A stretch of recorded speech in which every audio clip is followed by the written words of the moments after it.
I'm Groot! In this video, I'll be showing you a Primeval Guardian Ranger modded subclass build in Baldur's Gate 3, part of the 5th edition Ranger Subclass combined mod made by Sumradagnoth here. The Primeval Guardian can do this. They got their Guardian form, which is really cool. It turns you into a tree. It's incredible. It also changes some different weapon textures as well, but yeah, this is a fun subclass and I can't wait to break it down.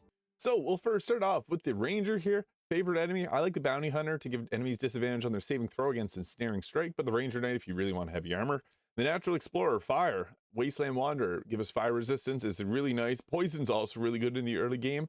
And for the ability scores, we're going to go 16 Dexterity, 14 Constitution, 16 Wisdom, 10 Charisma. You can also take those points and put them into Intelligence if you're going against Mind Flayers, but we'll roll with a stat spread of that because we're primarily Dexterity based. This will also be a level 20 build, so you can do level 12 if you'd prefer, but I'll be showing you the full progression.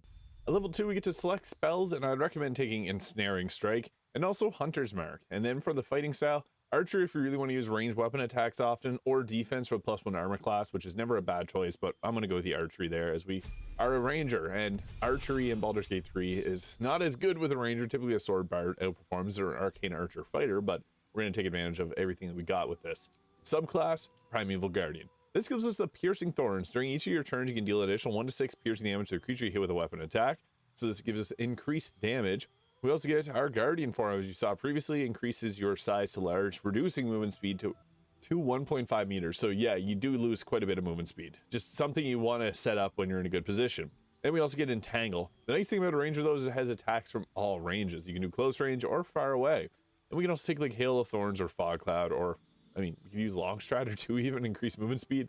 Yeah, whenever you're in your Ancestral Guardian form, you don't really get that extra bonus. So, I mean, Fog Cloud or Hail of Thorns. You do have to require download Mistress spells, so Absorb Elements can also be a really good choice if you prefer that. I'm going to go with Fog Cloud there, just for extra survivability in the early game. Level 4, we get to take either an ability score improvement on our Dexterity, the Alert feed for the +5 to Initiative, which is always a nice thing to have, or Sharpshooter or Crossbow Expert. I think that we're just going to go with a Dexterity increase at the very start. This will increase our armor class by 1, Initiative by 1, and ranged weapon attacks by 1. At level 5, we get the extra attack.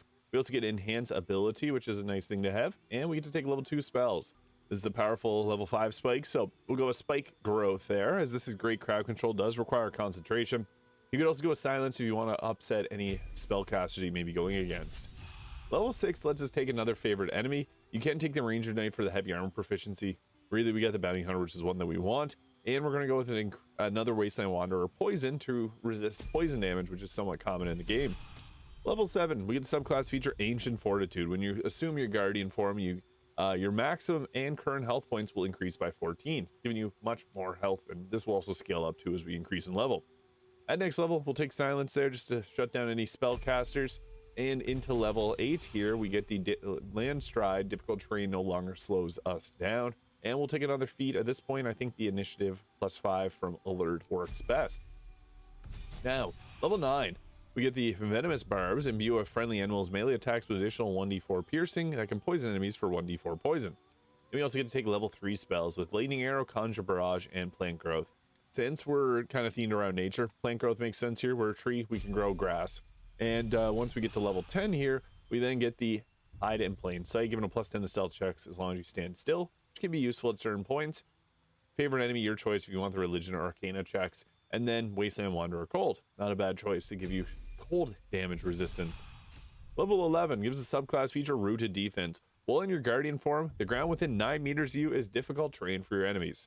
Pretty huge because you can set up and be a frontliner and shut people down big time. We also get to take another spell. We'll take Lightning Arrow or Conjure Barrage here. We do get extra spell progression if we go all the way to level 20. And for the final one, you can replace the spell if you want to. And for the feat, I would recommend at this point, we're going to use ranged weapon attacks because we root ourselves down. So we're going to go with the Sharpshooter, which gives us a +5 or a -5 to attack rolls, but +10 to our overall damage, which is huge because we can hit really hard this way. Level 13 gives us Grasping Vine, a really great bonus action ability. Level 4 spell slot, and we also we'll take Conjure Barrage at this level here. This also works well with a melee weapon. At level 14, we get to take another favorite enemy. We can go with either the Protection from Good and Evil or True Strike, your choice there. Not a huge difference. They both give you Arcana. And level 15 gives a subclass feature, Guardian Aura. When you're in your Guardian form, allies within 9 meters of you regain 7 health points at the start of their turn if they have less than half their health. So that's really nice. Just a bit of extra healing for your team if they're already injured. And we get to take another spell here. I'd recommend, I guess, Long Strider buff of your team or Hail of Thorns there. We also get Mistress spells, so we'll take Summon Fae if you want to use those spells, because it gives us another summon. Level 16, we get to take another feat here, and at this point, I think Crossbow Expert works best because we do melee range crossbow attacks, and we won't get disadvantage, which is actually really good. So we'll take that. We could also take the Tough feat, which Tough will give us an extra, extra 40 health, 2 per level. At level 17, Insect Plague, nice, difficult terrain, disadvantage on perception checks, great way to deal a bit of extra damage. And I guess we'll take Absorb Elements here from Mistress Spells if we're going to take some more Mistress Spells. Level 18, you can replace a spell with whatever you want if you wanted to. Level 19 gives us our last feat and another choice in spell. I guess Speak with Animals. And then at this level, we got Alert, we got Crossbow Expert, we got the Sharpshooter. Tough, as I mentioned, is a really good one for 40 extra health. But I'm going to go with an increase to our Dexterity for better armor class and just overall damage. Level 20, you can replace a spell, but it just gives us a bit of extra health. So that's that. Now looking into our gear. Now an item we can use to offset our Sharpshooter is the Legacy of the Masters, which gives a +2 bonus to attack and damage rolls with weapons. And this is nice because this will help us offset that melee attack negative. Also, we got the Boots of Stormy Clamor here. This is not a bad set of boots where you can go with the evasive shoes to increase your armor class to 25. But the nice thing about this is we can apply this if we have the Illithid ability drain, arrows of many targets, will stack up a lot of reverberation, knocking the enemies prone. Also, the ballast armor, as piercing damage becomes vulnerable to that. And if we're going to go with a more tanky style one, we go with the Armor of Agility, use the Helm of Baldur, and then there's 2 gloves, so we can increase our armor class further up to 30 without even really casting things like Haste or Mirror Image. So pretty good armor class. I do think for offensive focus, Ballast is better. This is more of a defensive kind of build, so it's better to probably use the Armor Defense there or any other type of heavy armor, but I think that this works well enough. Cloak Protection, better armor class. If you got the Deathstalker Mantle, this is again probably one of the best choices for a stealth-based rogue or ranger. And then we also got the Helmet of Arcane Acuity because that is going to help us land our Insect Plague and Lightning Arrow. Although you don't need that, it's just there. If you got no one else using it, it's a really powerful hat. You could also go with the Helmet of Baldur as mentioned. Early game, the Haste Helmet is a good choice too, which will give you increased movement speed. And you can also use the Grim Skull. It's the only heavy armor helmet in the game, but we do have heavy armor proficiency. We also get the Knife of the Undermountain King, which will give us advantage on attack rolls against lately or heavily obscured targets, which is huge. And it also gives us an increased critical hit chance, and we roll damage die. We use a higher result. Viconia's Walking Fortress, enough said. It's good for armor class. Then we got the Hellfire Hand Crossbow and the Fire Stoker. If we're hidden or invisible, we burn the target, and then we deal additional damage to burning targets. So, pretty good combo. I also have the Caustic Band for green numbers, because this is a ranger, and trees, green, make the connection there. If you want more green, you can also take the, use the Dark Justiciar Gauntlets, which will add a 1d4 of necrotic damage. So that's another choice there if you want to add extra green numbers. I'm just going to do that for the theming of that. So bright green, dark green, and then the Ring of Protection. But the Legacy of the Master is probably a better choice. And the Amulet of Greater Health will get 244 health. This would be 284 if we use the Tough feat. So yeah, I'll show you what this looks like in terms of combat. I'm also using Dint 999's hair mod and the Sculptor's Dream Cache face mod. Also with the Conjure Fae, you can use this to make a dog or a cat. So I'm going with the cat one, which is the Mirthful.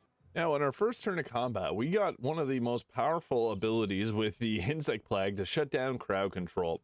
We actually got a lot of really nice abilities. We can turn into our Guardian form too. We'll first find a place where we can set up and get the maximum amount of people in our Insect Plague there. So this works pretty well. We're going to hit multiple targets and potentially take out 5 of them, or 4, I guess. And then we're going to actually go into our Guardian form here. We're also invisible at the current moment, which is kind of funny, but we'll go into our tree form and turn into an invisible tree. So we now have literally no movement speed. But the thing is, when we're in this form, we create difficult terrain around us. And we still got arrow attacks, so we can use our trusty Arrow of Many Targets here. What's beautiful about this is, we can't hit some of these faraway targets. We'll go after spellcasters first. Then we got the Piercing Thorns, which uses our Piercing Thorn charge to deal additional damage. And boom, that was enough to stack reverberation on a couple enemies. Perfect. We only have one more attack left, and you can see our green radius here of the difficult terrain. So double difficult terrain, pretty nice. And we'll just go with another arrow of many targets here and try to hit any far away targets. We need the movement speed to be able to hit them, so that's unfortunate. So we'll just go again here, but we have a huge area of crowd control, which is nice. Oh, we got a miss. And we just got the healing off on Shadowheart there, which is nice. We recovered some of her health. They shoved me, but what was weird about it is that when they shoved me, it knocked them back and they got reverberation and got knocked prone, so it ended their turn. That was weird. We now have our cat's turn, so we're going to use this. It's got a prone target here to swipe away at with its swipe attack or the multi-attack. So we're going to go with multi-attack, 64% hit chance, boom, kitty takes another one. So yeah, that's the nice thing about Summon Fae is you get a cool little kitty form. And you can see here, they get afraid. Oh, sorry, kitty. It's a projected cat, it's not a real cat. They don't like our difficult terrain that we set up. That's why we get shoved pretty often, but you got to be mindful of that because we do have short movement speed. Command, grovel, which is not great, but if you have the Psionic Dominus, that can stop that from happening because we don't have counterspell, and that can be really bad if we aren't able to stop a command or something like that. But we have multiple areas where we're holding down crowd control, which is awesome. So we don't got movement speed, but we need to hit some targets that are far away. We're not able to make it far enough to hit those targets, which is unfortunate. So we'll just try and hit anyone else with an arrow of many targets here and use the piercing thorns for that extra damage. That was enough to take them out, but we can't make it that far, unfortunately. So we'll use up all 1.5 meters of movement speed. We can also use a bonus action to get out of our form here if you're finding that you're not able to get into prime positioning, and then you can use that to get your movement speed back, and then reach out and be able to hit someone with your extra arrows. We already have the difficult terrain with the insect plague there, so it's not super necessary. It is a nice to have thing, but you can see their green numbers. We're a tree, so yeah. And arrow of acids for extra tree juice colors, extra green. So yeah, you can see there the Ancestral Guardian's best thing is its I'm Groot ability to turn into this Ancestral Guardian, but just be mindful that having less movement speed isn't always the best thing when we already have other crowd control. So don't be afraid to use your End Guardian form and pop out of this, reposition yourself, and then on your next turn go into your Guardian form, helping out your teammates, creating that difficult terrain and giving them the healing. So let me know your favorite thing about the Primeval Guardian Rangers 5E subclass combined mod by Sumradagnoth. Hit the subscribe button below if you haven't already. Hope you have a great day, and we'll see you all in the next video.